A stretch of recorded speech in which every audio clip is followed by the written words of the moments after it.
अक्सर होता यूं है कि पत्नी हमेशा रूम में बैठती है, फिर दूल्हा बाद में आता है। नियम यही है, लेकिन मेरे मामले में इसके विपरीत हुआ। जब मैं रूम में प्रवेश कर रही थी तो मैंने देखा कि मेरे पति पहले से ही बैठे हैं। सुनकर आप बहुत हैरान हैं। मुझे भी आश्चर्य हुआ जिस दिन मुझे पता चला कि मेरी शादी एक अंधे आदमी से हो रही है। मुझे ये कहने की हिम्मत बिल्कुल भी नहीं हुई कि क्यों। सौतेली माँ को देखकर कांपने वाली लड़की कैसे विरोध कर सकती है।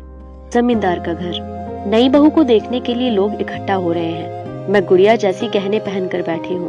गहनों का वजन मुझसे कुछ ज्यादा है। मेरे साथ गलत क्या है? और न जाने कितनी लड़कियों का ऐसा नसीब होता है। शादी की साड़ी तो मुझसे संभाली ही नहीं जा रही है, कितनी भारी है ये। बात उस दिन की है जब मैं बैठकर अपने कपड़े सिल रही थी। अपनी सौतेली बहन के शरीर पर नई पोशाक देखकर मैंने अपनी माँ से ऐसी पोशाक खरीदने के लिए विनती की। उस दिन मेरी सौतेली माँ ने मुझे कुछ ऐसा कहा जिसे सुनकर मैं पूरी रात रोती रही। उनकी कही बात में सबसे अच्छी बात ये थी कि जा वैश्यालय में जा, अपना शरीर बेचकर रंग बिरंगे कपड़े खरीद लेना। कुछ लोग मुझे ऐसे देखते और फुसफुसाते कि इतनी खूबसूरत लड़की को एक अंधे लड़के से शादी करवाने की क्या जरूरत थी। पर अब इन बातों का मुझ पर कोई असर नहीं होता। मन ही मन में हिसाब करती थी कि मैं एक अंधे आदमी के साथ कैसा व्यवहार करूं। इस शादी से सभी खुश हैं, मेरी सौतेली बहन, मेरी सास। मैं खुश हूँ क्योंकि दिन में 3 बार पेट भर के भोजन करने को मिलेगा। मैं अपने पसंद के गहने साड़ी पहनकर घूमूंगी। अब रात को फटे कपड़े सिलने बैठने की जरूरत नहीं है। और सौतेली माँ तो बहुत सारे पैसे और घर पाकर खुश है। अब वो दूसरी बेटियों की शादी इस बार बेहतर जगह पर कर सकेंगी। ससुर के घर के लोग खुश हैं क्योंकि उनके इकलौते अंधे बेटे की शादी हो गई। सभी लोग बहुत खुश हैं। अच्छा, फिर मेरे पिताजी क्यों चुपचाप आंसू बहा रहे हैं? पिताजी को भी तो खुश होना चाहिए। उनकी बेटी एक जमींदार की पत्नी बनी है। शादी से एक रात पहले पिताजी ने अपने सीने से लगा लिया और रोते हुए कहा, बेटी, अगर हो सके तो मुझे माफ कर देना। इस अपाहिज पिता को माफ कर देना।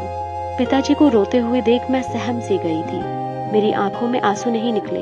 खैर, क्या मेरी आंखों में पानी सूखकर पत्थर बन गया है? मुझे लिविंग रूम में ले जाया गया। मैं घर में घुसी और मैं घबरा गई। क्या मैं गलती से किसी राजा के घर में घुसी हूँ क्या? बचपन में मैंने अपने माँ के मुंह से परियों की कहानी सुनी है।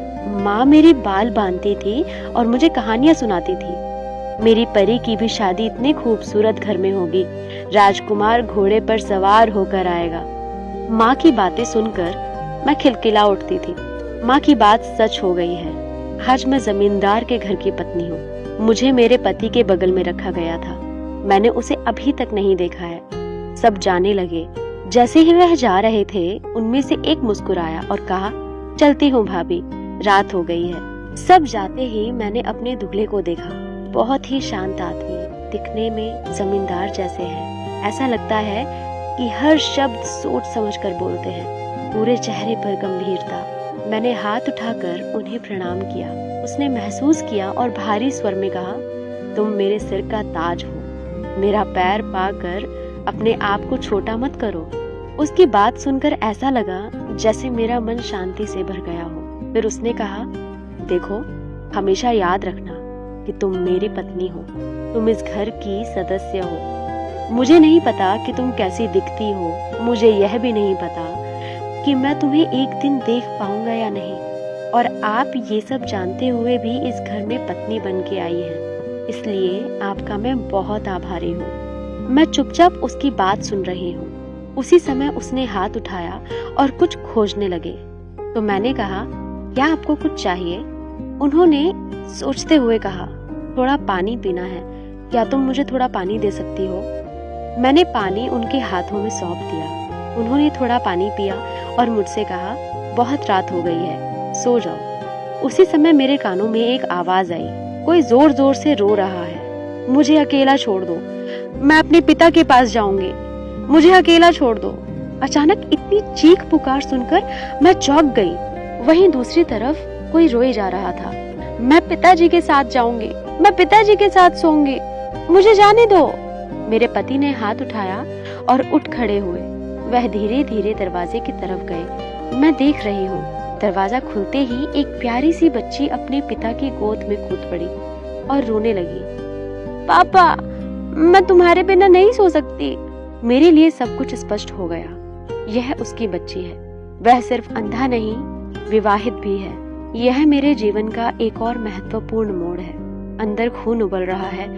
यह मेरे धैर्य का फल है या किसी पाप का? वह लड़की को गोद में लेकर मेरे पास आया और बोला, मेरी इकलौती बेटी सिमरन। लड़की को देखकर ऐसा लग रहा था मानो कोई परी हो।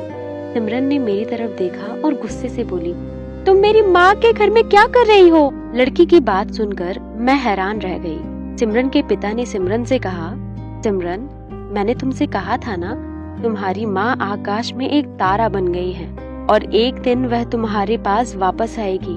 देखो, आज सच्ची में आ गई। सिमरन ने कुछ देर मेरी तरफ देखा और कहा, क्या तुम सच में मेरी माँ हो? उस दिन सिमरन की बातें सुनकर मैं अपना वजूद भूल गई। मेरे अंदर एक ममता का भाव आ गया। मैंने लड़की को गले लगाया और कहा, मैं तुम्हारी माँ हूँ। सिमरन मुझसे लिपट कर सो गई। सिमरन के पिता ने कहा, सच में कैसे मैं आपका शुक्रिया अदा करूं? आपने उसे कितनी आसानी से अपनाया। मेरी आंखों से आंसू टपक रहे हैं। मैंने इसे छुपाया और मुस्कुराते हुए कहा, सिमरन भी मेरी बेटी है। सिमरन के पिता का चेहरा खुशी से भर गया। लगभग रात हो चुकी है। मैं बरामदे में खड़ी होकर दूर चांद को देख रही हूँ।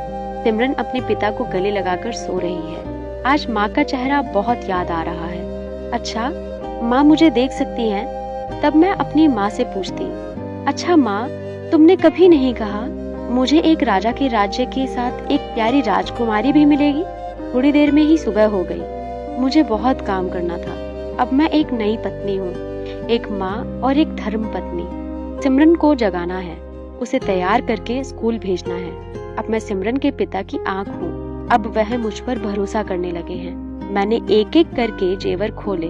मैंने नई भारी साड़ी खोली और एक सूती साड़ी लपेट ली थी और धीरे से किचन की तरफ चल दी। मुझे बहुत काम जो करना था।